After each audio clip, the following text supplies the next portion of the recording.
nome é Luiz Eugênio Araújo, eu nasci com esse nome, Luiz Eugênio Araújo. E depois foi adicionado Moraes Melo, Luiz Eugênio Araújo Moraes Melo.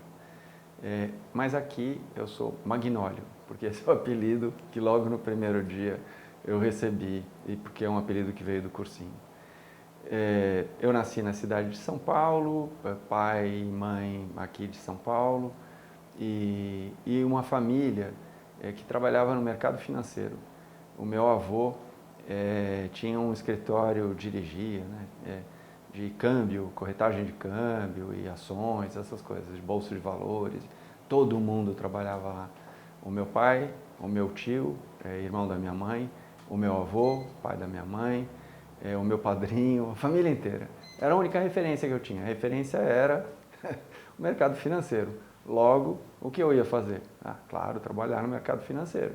Desde criancinha, eu ouvia as histórias e, sei lá, das coisas que cada um deles falava e ouvia, né? Então, eu sei dizer que logo cedo, 5, 7 anos de idade, eu já sabia olhar para a bolsa de valores no jornal. Ações preferenciais, ações ordinárias, e assim vai, dividendos, isso daí era familiar para mim. Então era o caminho que eu ia seguir. Tenho 2 irmãs, de nascimento e mais uma irmã que veio depois, quando o nome mudou, eu já vou falar disso.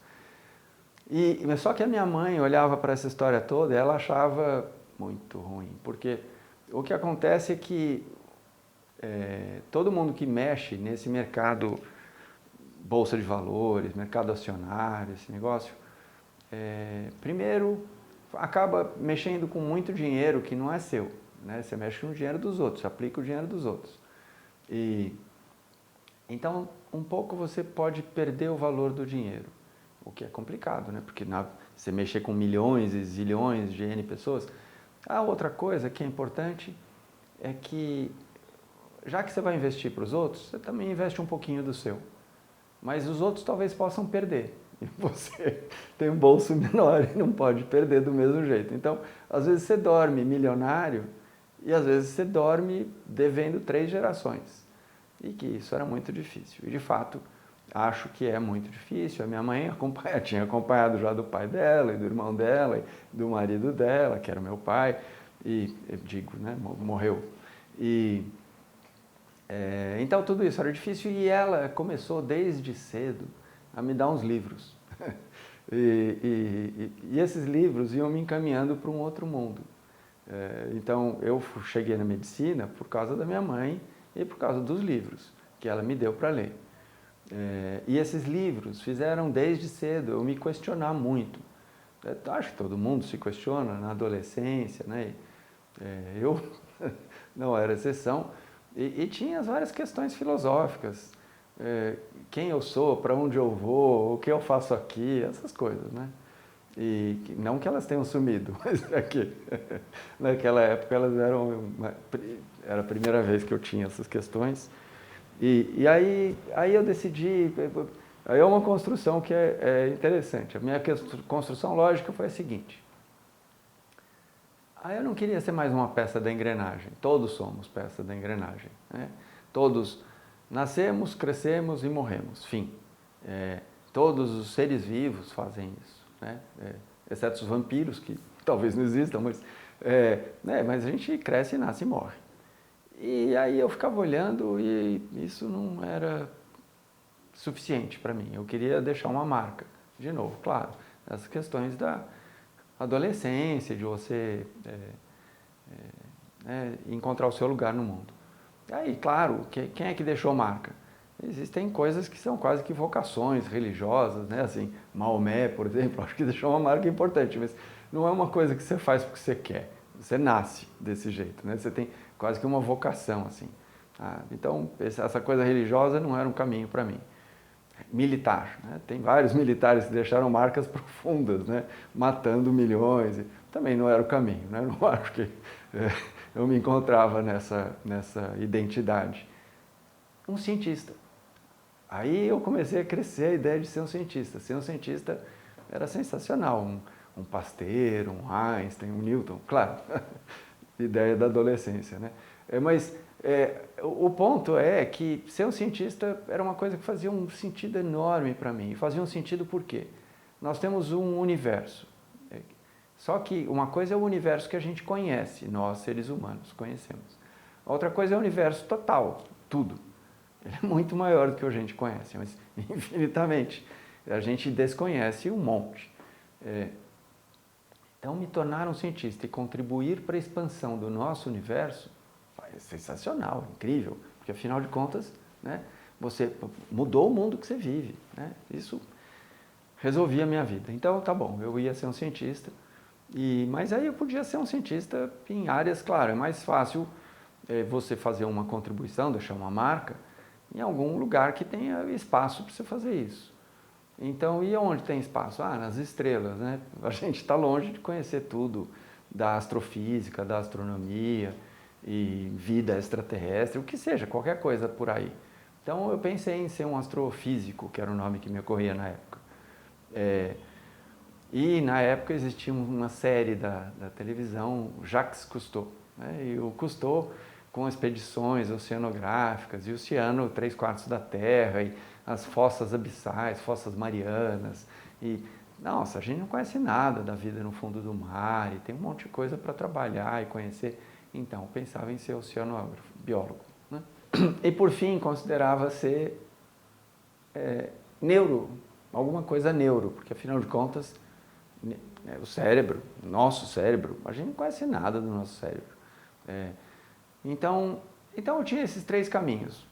Neuro, qualquer coisa. Eu digo neuro, qualquer coisa, pode ser neurocirurgião, neurologista, neurofisiologista, neurocientista, oceanógrafo, astrofísico. E aí, por influência familiar, acabei indo para ser médico. Todo pai e mãe quer um filho médico, né? Bacana, um filho médico, meu filho médico, né? Motivo de orgulho. Então, tá bom, medicina, tá bom, mas eu queria ser um cientista. Então, esse era o meu ponto antes de ser. Para mim era ser cientista, em qualquer coisa dessas que eu falei. Aí, ser um cientista na medicina, tá bom, na neuro, né, que eu já tinha definido. Então, esse foi meu caminho para entrar na Escola Paulista de Medicina, Universidade Federal de São Paulo. Entrei, na época o vestibular também tinha, foi um único ano que foi um vestibular separado entre o CECEM e a FUVEST. Então eu entrei aqui na terceira lista, sei lá, entrei primeiro em Jundiaí, junto com o Marcel, que jogava basquete, mas ele acho que continuou em Jundiaí, eu vim para cá. E entrei em Ribeirão Preto também, fui lá fazer matrícula.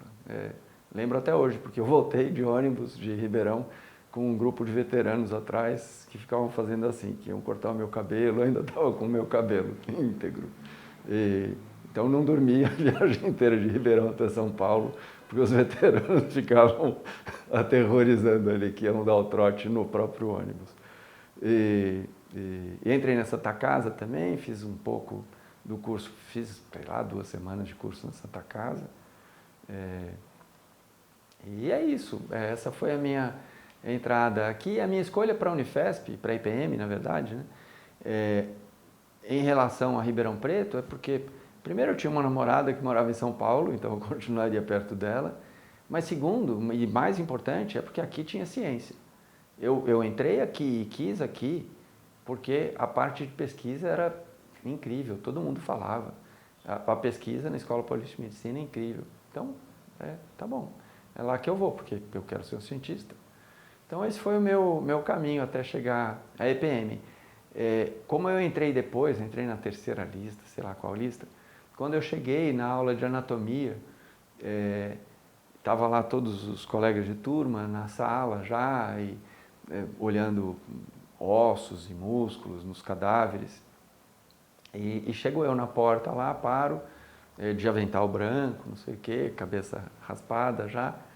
E um colega que tinha feito cursinho comigo olha para mim e fala: Magnólio, que era o meu apelido no cursinho. Aí daí para frente o meu apelido na EPM é Magnólio. Eu não tenho bronca dos apelidos que eu recebi e tenho recebido ao longo da vida, ao contrário. Eu acho que eles me identificam. As pessoas que às vezes não vão mais te chamar de Mag ou de Magnólio, não tem problema nenhum. Eu sou a mesma pessoa que eu era antes e sei lá, se me orgulho, mas recebo com carinho.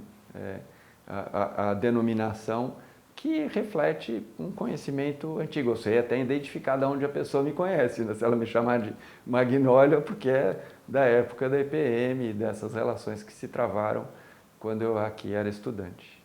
Então, entrei na sala de anatomia, Magnólio, foi Paulinho, Paulo César Cotrim. A gente fez cursinho junto, ele namorou com minha irmã minha, Celina. A gente se tornou muito amigo, já éramos desde o cursinho e ao longo da faculdade a gente teve muita proximidade. Paulinho foi junto comigo, eu diria, a única pessoa que foi para essa coisa da ciência, isto é, da pesquisa. Vários colegas se tornaram professores, mas clínicos, cirúrgicos, né, em áreas, digamos, da prática médica. E então, claro, são cientistas e pesquisadores, mas eles são mais médicos, eu diria. Eu brinco com muita frequência, eu falo assim, não, eu estudei medicina, é diferente de ser médico, né? Claro, estudei medicina e acho que até sei alguma coisa, mas eu sou um cientista, é assim que eu me denomino, porque de fato é o que eu me tornei ao longo da vida e tive sucesso nessa empreitada. Então, desde cedo eu sabia que eu queria ser um cientista e eu achava que eu podia ser um neurocirurgião. Então, neurocirurgia é interessante, mas logo eu abandonei a ideia de ser um neurocirurgião. Eu acho que como qualquer outra especialidade médica, é incrível, salva vidas, faz coisas incríveis, mas a gente é muito rudimentar em termos da abordagem cirúrgica de um tecido tão sofisticado como o sistema nervoso. Você entrar como um bisturi, e mesmo que sejam lesões elétricas e derivações para alívio de pressão intracraniana, claro, tem coisas que são incríveis, mas é rudimentar, é perto da complexidade do tecido. Então, eu rápido desisti de ser neurocirurgião e aí pensei em ser clínico. Mas eu também abandonei um pouco mais tarde a ideia de ser clínico, como um cientista sempre, né? Mas abandonei porque eu acho que cada um de nós tem uma capacidade, né, uma competência para exercer um conjunto de coisas. Na hora que você é médico de verdade, o que você faz é tratar com o sofrimento das pessoas. E tratar com o sofrimento das pessoas é difícil, é muito difícil, porque o paciente ninguém vai no médico, pouca gente vai no médico preventivamente. Vim fazer meu check-up anual. Hoje tem até mais, né? Mas na época menos ainda. E tratar com sofrimento é difícil e as pessoas querem acolhimento, querem carinho, e eu acho que é uma função fundamental da profissão médica. E para mim me exauria, me drenava muito as energias. Eu chegava no final do dia no internato, nossa, eu estava exausto, emocionalmente consumido. Porque era isso, era atender gente com dor, com sofrimento, e atender no ritmo SUS, né? Assim, 15 minutos para cada um, não dá para atender de verdade, né? Então, eu sofria muito com isso. Eu logo vi que eu não ia ter jeito de dar conta, de existir e lidando de forma tão próxima com o sofrimento. Então, para mim ficou claro que eu ia para as áreas básicas nessa hora. E pronto, ia neuro. E foi o que eu fiz. Mas voltando ainda durante a faculdade foram anos incríveis, né? Anos de muito aprendizado e eu fiz tudo o que eu podia fazer, eu acho, durante a faculdade. Na atlética, no primeiro ano, né, falta gente para tudo, né? Tinha uma competição, a Intercalomed, e eu tinha tinha uma outra que era só Santa Casa, a Medicina da USP e nós. Eu não lembro das competições, quais que eram e quais que tinham, mas E aí tinha que todo mundo fazer tudo. Então eu sabia correr um pouco, então eu fui fazer atletismo. Eu nunca joguei bem futebol, mas faltava jogador, então eu fui jogar bola no campo, né? Porque no salão já tinha menos gente, então já tinha gente suficiente. Faltava gente para nadar, então eu fui nadar. Faltava gente para jogar basquete, mais ou menos, porque eu era alto, então tinha alguma, sei lá, vantagem, mas então fui jogar basquete, fiz tudo, desde o começo. E claro, fui começando a fazer coisas que os outros não faziam, porque, de novo, aí é mais fácil você fazer. Então fui jogar rugby, e tinha o Fabião, e aí o Paulinho jogava rugby também, e o Paulinho jogava numa posição que chama hooker, né, que é um cara mais baixinho e que pega, puxa a bola com o pé.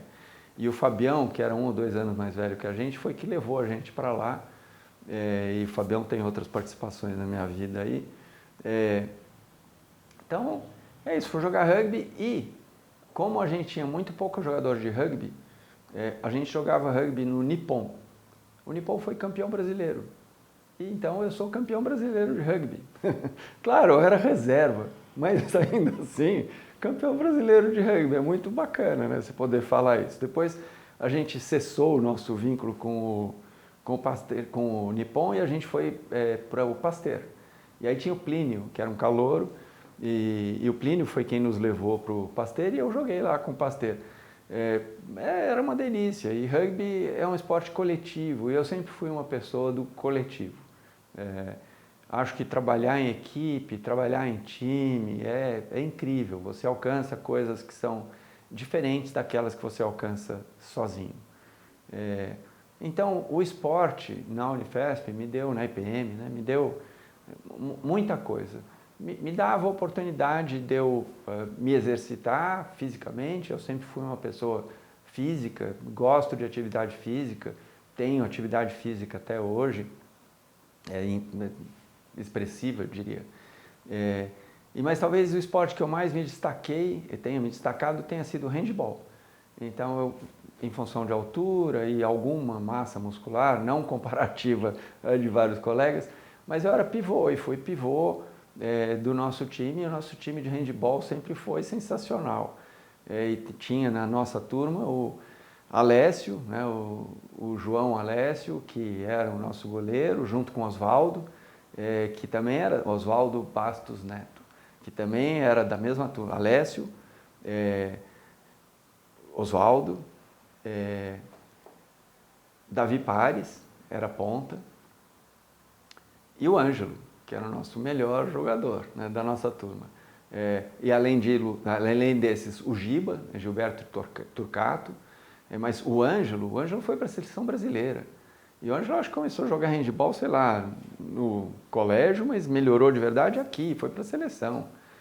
Então a gente tinha só na nossa turma um time que era excepcional. E claro, a gente tinha um técnico, o Odimar, que era incrível. E pegava no pé e fazia treinar e ensinava.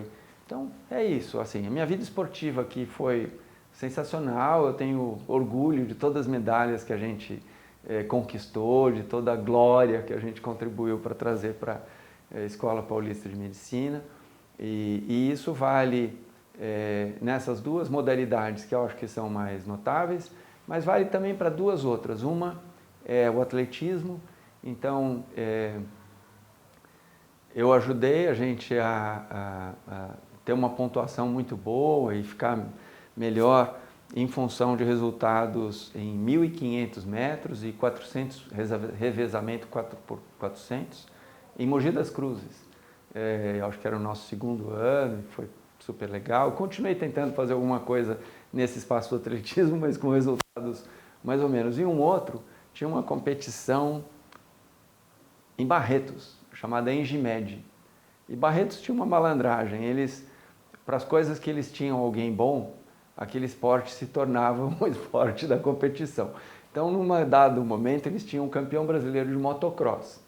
Então, motocross era uma modalidade da Engimed, sei lá. A outra foi tiro. Então, eles tinham um campeão brasileiro de tiro, e aí tiro era uma coisa que eles tinham. Eu sei atirar, eu sabia atirar e sei atirar. Eu tinha uma arma de competição, que depois foi roubada.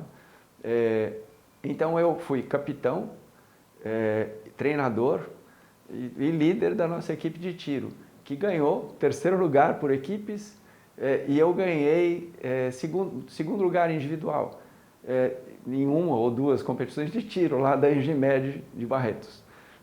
E tem outras histórias aqui que eu não vou falar desse espaço. Mas então foi uma vida muito plena no âmbito esportivo, mas ela se estende para outros ramos. Então, nesse caso, eu sou Luiz Eugênio, e só que tem outros Luizes na nossa turma. E um desses Luizes é o Luiz Paulo Cotrim, um outro Cotrim, Luiz Paulo Cotrim Amorim. O primeiro que eu falei chama Paulo César Cotrim. Então, aqui quase um pouco de confusão, mas esse Cotrim, que era conhecido assim, o Luiz Paulo, e que se tornou psiquiatra, e a gente se encontra nas coisas de turma e tal, e um amigo, o Cotrim decidiu que ia estudar música. E eu também estava querendo estudar música, então a gente começou, ele comprou uma flauta, eu comprei uma flauta, e a gente começou a ter aula com o mesmo professor. E foi ótimo, porque eu adoro música, eu sou assinante do Cultura Artística, ouço as temporadas de música, sempre gostei muito de música e tive algum sucesso ali. E foi muito interessante, porque num dado momento, no terceiro ano da faculdade, a gente tinha greve todo ano. Todo ano o hospital, não sei o que acontece com o Hospital São Paulo, mas todo ano tinha greve, porque faltava até aspirina, sei lá. E a gente teve uma greve muito longa no terceiro ano. E eu já tocava bem, e tocava em barzinho de noite. E aí eu pensei em tocar, largar a medicina e virar músico. Aí meu pai me convenceu que não, que eu devia acabar a faculdade. Eu já estava no terceiro ano, não sei o que e tal. E é isso, mas é claro, tocando flauta. Eu conheci minha esposa tocando flauta. Então, com quem eu estou casado até hoje. Tocar, evidentemente, abrir oportunidades de acesso às meninas, né? Numa época que você está buscando a interação com outras pessoas. Então, eu acho que era um espaço interessante. E nesse espaço, eu tive o meu marco, né? O meu apogeu, assim como eu já falei, campeão brasileiro de rugby. Nesse espaço, eu tinha uns amigos, eu já estava para o quinto, sexto ano da faculdade, quando tinha um grupo de teatro que fazia muito sucesso. O nome desse grupo era Asdrubal Trouxe o Trombone. As pessoas que integravam esse grupo, Regina Casé, por exemplo, e vários outros. E esse grupo estava aqui em São Paulo com uma peça que chamava A Farra da Terra. E aí eu tinha amigos que conheciam essas pessoas, que eram esses artistas, e aí eu ia lá nos ensaios e tinha uma banda que tocava junto. Aí eu comecei a tocar junto com a banda e fui tocando. E aí, num dado momento, o líder da banda, Antônio, era o saxofonista, o irmão dele teve pielonefrite, teve um problema renal. E ele teve que voltar para o Rio. E aí eu substituí o Antônio na peça, lá no Sesc Pompeia, durante um mês. Tirei carteirinha da Ordem dos Músicos e muito amigo desse pessoal, Caetano Veloso, que foi lá, ouviu, viu a peça, não sei o que, resolveu produzir. Ele é produtor cultural, produtor artístico de um disco, e eu toco em 2 faixas desse disco. Então, para uma carreira artística, eu acho que para mim está de bom tamanho, como músico amador, né? Mas é isso, eu nunca tive talento suficiente para me tornar um músico de verdade. Os conselhos dos meus pais foram bons para eu não abandonar a medicina. Eu continuei na medicina, acabei o curso e tive até essa oportunidade aí. Eu era o Dr. Lu para esse pessoal daí. Lu era o apelido em casa. E é isso, ainda no final da faculdade eu me aproximei bastante do pessoal do Xingu.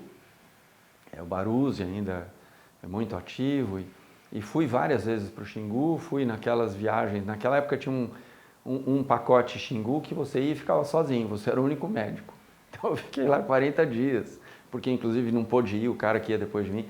40 dias, ao final da nossa graduação, Eu passei 40 dias no Xingu, foi uma experiência incrível, inacreditável. E levei minha flauta e saxofone para lá, toquei com os músicos lá e fiz muita coisa, foi incrível. Tive experiências incríveis, agi como médico, ninguém morreu enquanto eu estava lá, fico feliz.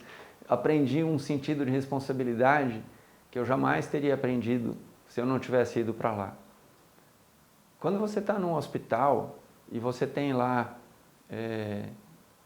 R1, R2, R3, você é um interno, aí tem o chefe de plantão, tem o médico, e aí acontece alguma coisa errada, você tem sempre com quem compartilhar um certo sentimento de culpa, porque, sei lá, às vezes, e se você soubesse melhor?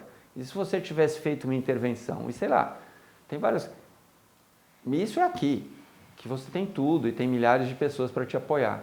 Mas e quando você está sozinho? O avião demora e não é assim, você tem ampolas velhas de alguns remédios.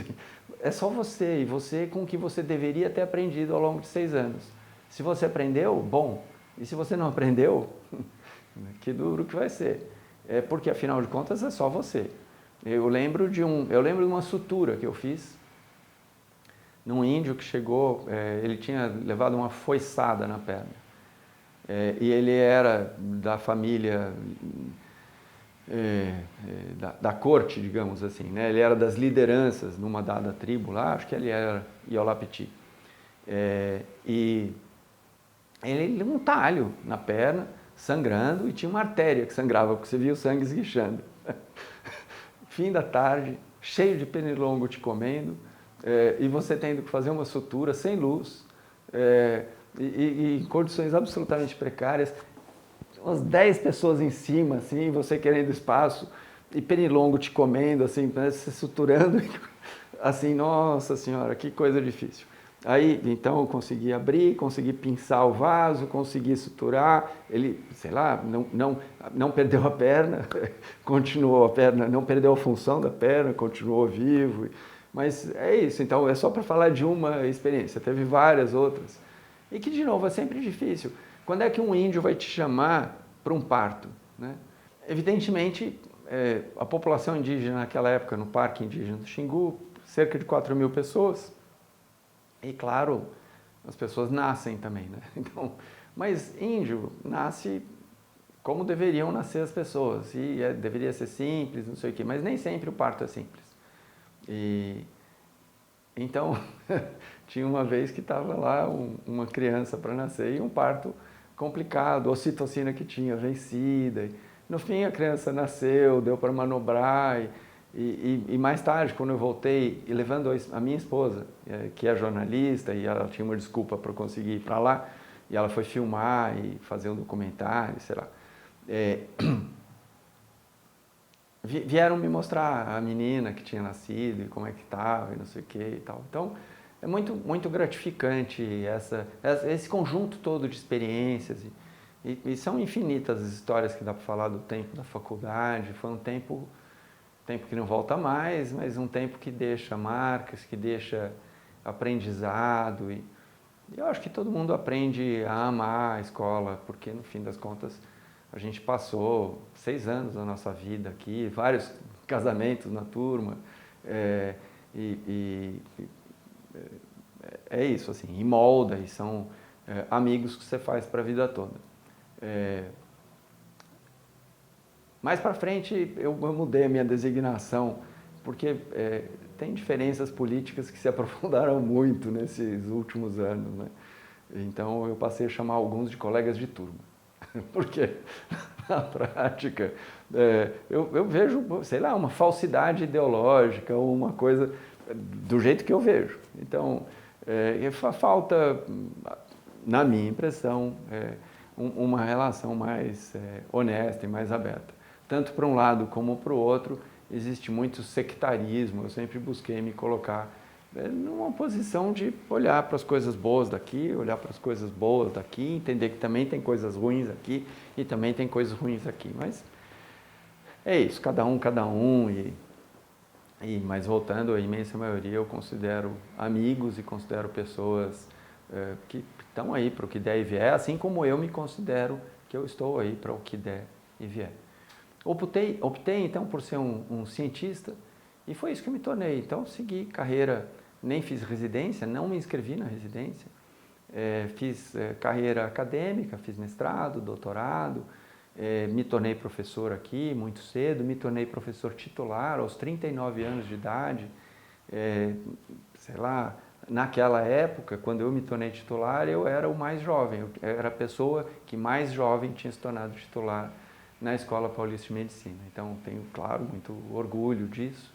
E segui fazendo as coisas como um professor da Escola Paulista de Medicina. Tinha um regime de trabalho de dedicação exclusiva e era muito difícil pagar as contas como professor universitário, sobretudo depois que a esposa, quando vieram os filhos, parou de trabalhar.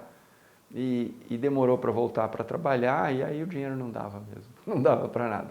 Aí eu comecei a escrever para os jornais, escrevia para a Folha de São Paulo, um caderno que chamava Aliás, eu acho que esse era da Folha, eu era do Estado, sei lá. Resolvi traduzir um livro que me dá um trabalho burral, o dinheiro que paga não compensa o trabalho que você tem.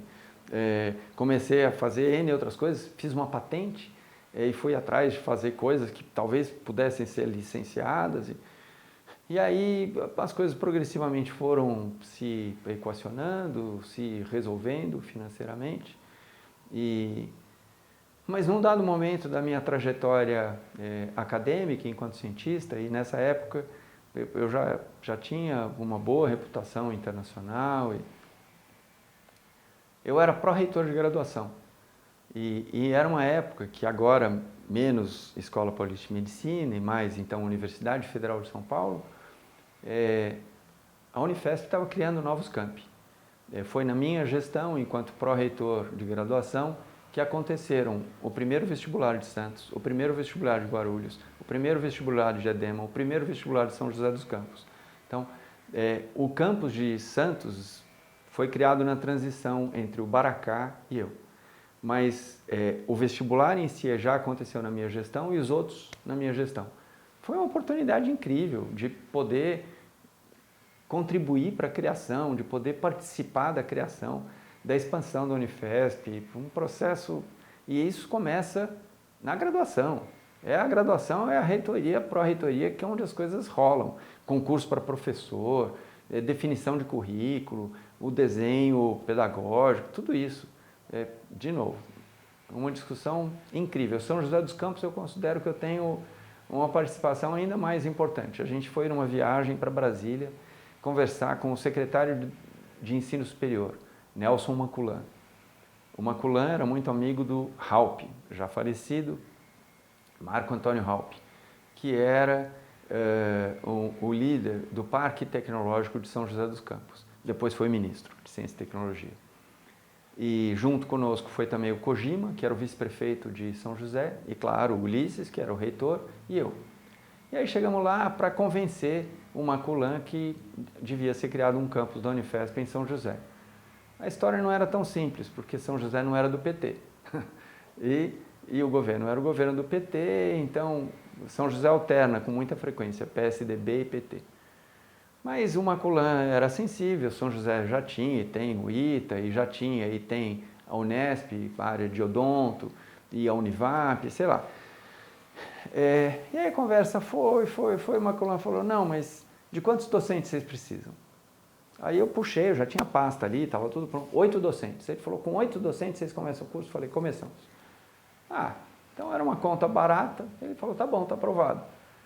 Então, foi isso, assim, foi a gente ter uma proposta que estava bem estruturada, ter um conjunto de interlocutores que era visto como responsável, eu diria o Halpe, era um grande avalista, mas o Kojima também, e claro, o Ulisses também, e o Maculan conhecendo todos eles, e aí me considero muito relevante nessa criação.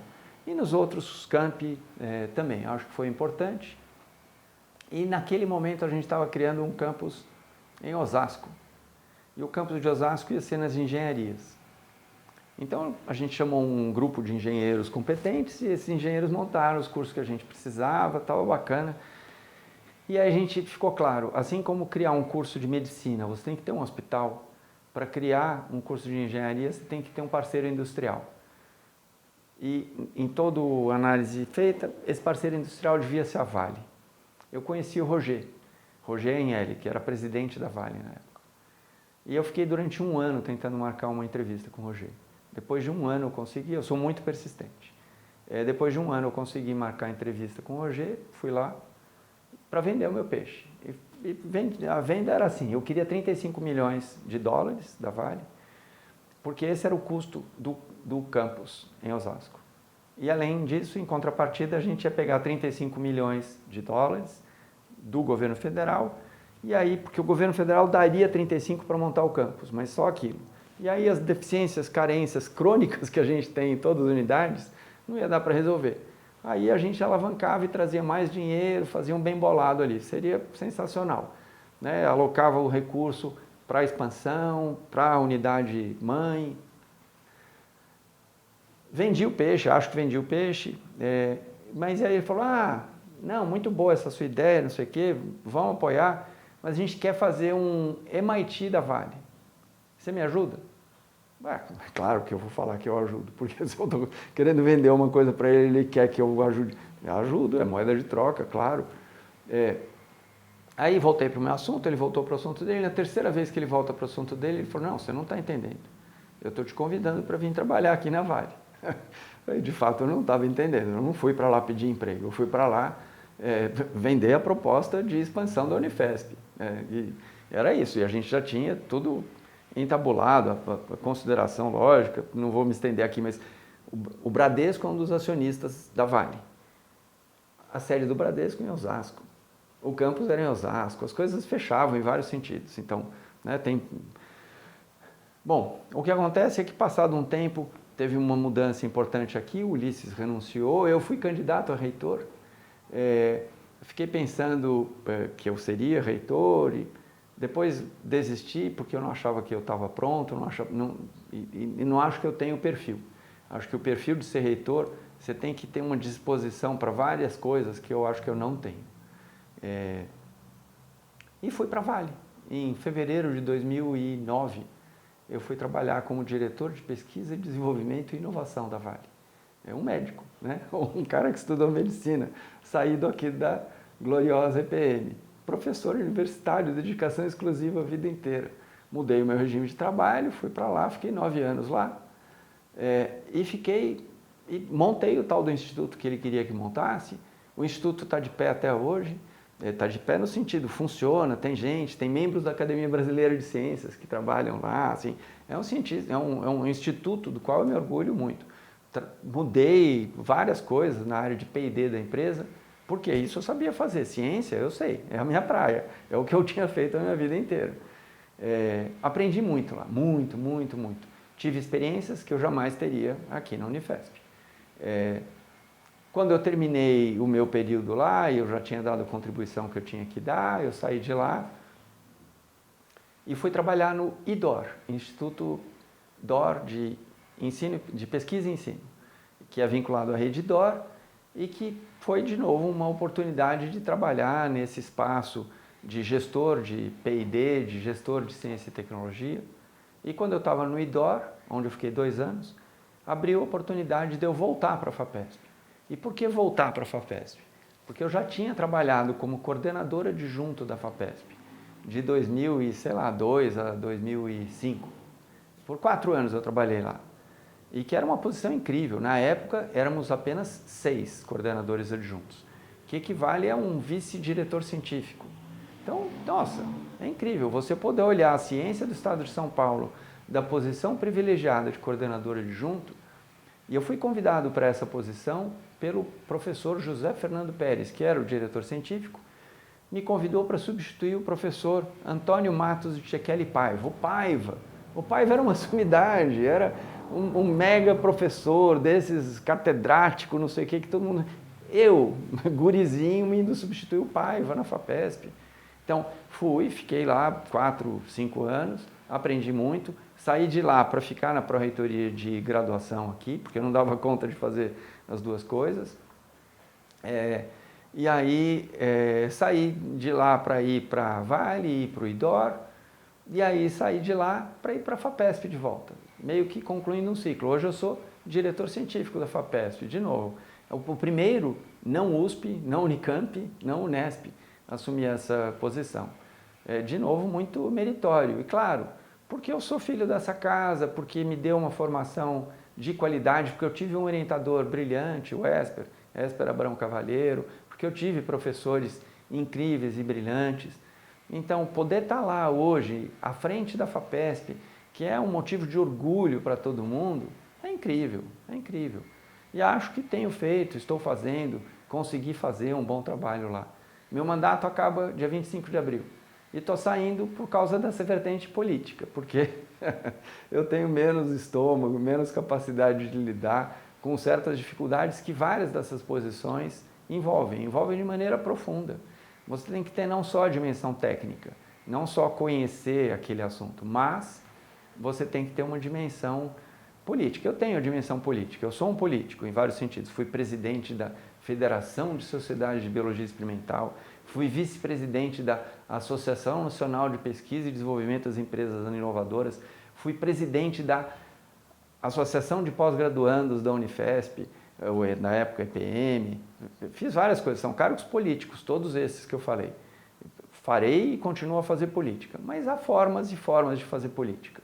Em alguns espaços eu acho que o ambiente é um pouco difícil, tóxico, daria para dizer. Então, é isso, tenho muito orgulho do trabalho que eu fiz, venho fazendo, com gente da mais alta qualidade e competência na FAPESP, assim como dos outros trabalhos todos que eu tive a oportunidade de fazer. Continuo um filho dessa casa, tenho muito orgulho de ser colega de turma do Ronaldo e amigo do Ronaldo, que me ajudou muito em momentos importantes da minha vida, Ronaldo Laranjeira. E vários outros colegas, falo do Ronaldo aqui porque, afinal de contas, se essa iniciativa é liderada pela Sociedade Paulista para o Desenvolvimento da Medicina, da qual todos nós, professores titulares da Unifesp, EPM, somos, da EPM, na verdade, né? Somos sócios, então eu tenho que dar essa referência aqui também. Como eu disse, tem vários amigos, não só entre os meus colegas de turma, mas que eu fui fazendo ao longo da vida. Tenho orgulho de tudo que eu consegui ajudar ou construir ao longo do tempo. Todo o trabalho que eu fiz e faço é um trabalho em equipe.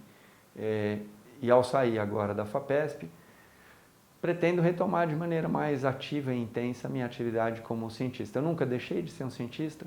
Nos 9 anos que eu fiquei na Vale, eu entrei na Vale como pesquisador 1A do CNPq. Essa é uma categoria que existe lá de produtividade em pesquisa, mas que meio que rotula as pessoas num nível qualquer.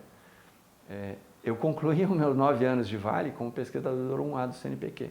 Então, eu sempre continuei um cientista. Enquanto eu estava fora daqui, e quando eu me aproximei de volta agora, nesses momentos mais recentes, estando à frente agora da FAPESP, e nesses momentos futuros, quando termina o meu mandato à frente da FAPESP. Acho que a experiência universitária é uma experiência riquíssima e quando eu estava no final, no sexto ano, eu ficava, o que eu vou fazer da minha vida quando acabar a faculdade? Porque eu faço tudo aqui. A minha namorada era daqui, a minha atividade esportiva era aqui. A minha atividade artística, musical, em parte, era feita com colegas daqui. De manhã, de tarde, de noite, era aqui. Então, e aí, quando acabar aqui?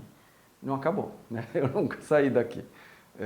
E é isso, acho que é um espaço incrível e o espaço acadêmico, universitário, ele é incrível também porque ele se renova o tempo inteiro. Todo ano tem milhares de pessoas de 17, 18 anos entrando aqui e cheias de idealismo, cheias de vontade, querendo mudar o mundo. Quando a gente envelhece, a gente vai ficando mais cético, a gente vai ficando mais cínico e, de fato, vai ficando com a casca grossa, né? Porque, afinal, o mundo machuca também. Eu sou um otimista, sempre fui e sempre serei. De acordo com a Lúcia Sampaio, uma professora da bioquímica com quem eu tive a honra de trabalhar, ela foi a minha vice-pró-reitora, ou pró-reitora adjunta, como chame, aqui na pró-reitoria de graduação, e a Lúcia dizia que eu sou patologicamente otimista, assim, que é doente. Mas eu acho que tem que ser otimista, E eu lembro, eu tenho um brinco que está aqui até hoje, né? E esse brinco daqui, vai ser o meu encerramento.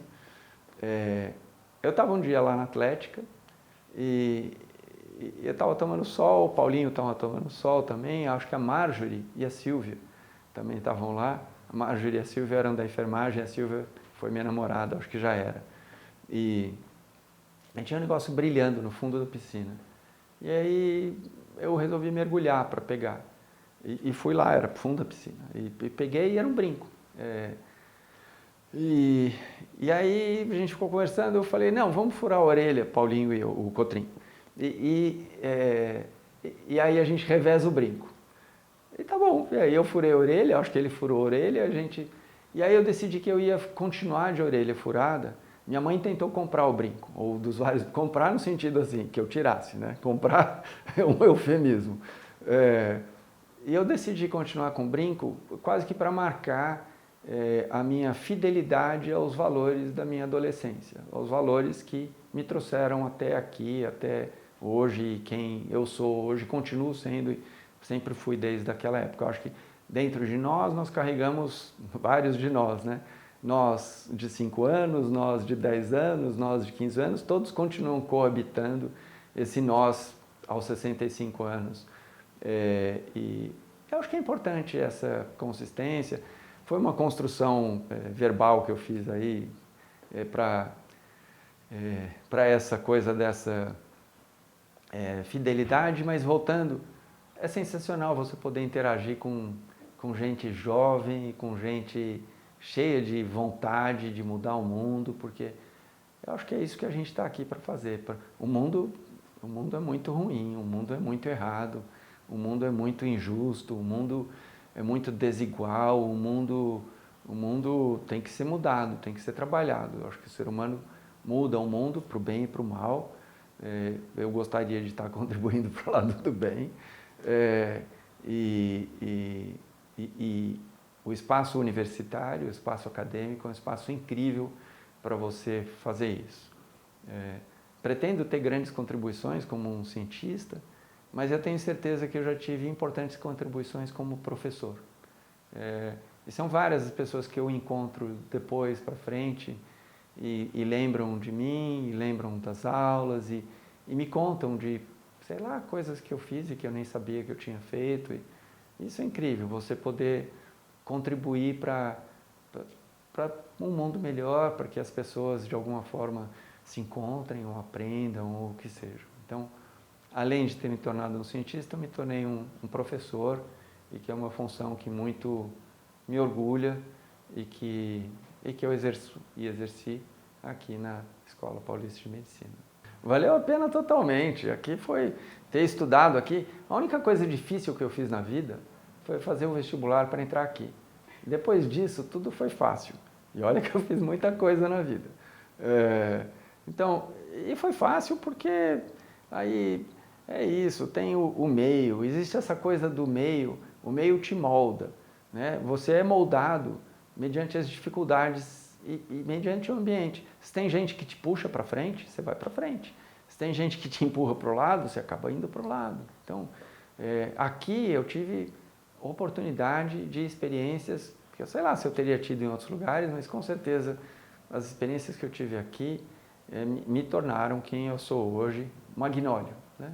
E Luiz Eugênio, e o que sejam os vários apelidos aí, e nomes e denominações que eu ganhei. Valeu muito a pena, valeu não, vale, continua valendo, espero que continue a valer por muito tempo. Eu sempre quis ter filho, sempre. Na verdade, vou corrigir, quando eu era pequenininho, eu não queria ter filho, porque eu tinha umas tias que davam um beijo, era um beijo meio babado, assim, eu odiava aquele beijo babado, eu falava que eu não queria ter filho. O que seja a lógica mesmo. Mas eu logo mudei de ideia e ter filhos para mim sempre foi uma perspectiva. Alguma dificuldade inicial no meu relacionamento com a minha esposa, eu acho que tinha a ver com essa também, dentre outras coisas, com a perspectiva de ter ou não ter filho. Ter filho para mim era fundamental. Eles demoraram, porque eu esperei voltar do meu pós-doutorado em Los Angeles, na UCLA. E então, o Diego, que é o meu filho mais jovem, eu tenho 40 anos de diferença para o Diego. Eu tenho 65, ele tem 25. A Luísa, são 3 anos de diferença do Diego, então 37 anos, mas é bastante, né, de diferença. E de outro lado, sempre queria que eles tivessem vindo, mas se vocês olharem, foi um momento importante. Aí eu busquei me dedicar. Eu vou falar aqui 2 coisas do Diego e da Luísa. A primeira, por que eu saí da FAPESP? Então eu morava numa casa no Butantã, era pertinho da FAPESP. E quando eu fui para a FAPESP, era só a FAPESP, os filhos não existiam ainda, era coordenadora adjunto na FAPESP e professor aqui, e diretor do CDM, o Centro de Desenvolvimento em Modelos em Medicina e Biologia. Modelos animais ou modelos experimentais de medicina e biologia. Bom, então tinha as funções, dava conta das coisas, aí veio a Luísa e na sequência veio o Diego.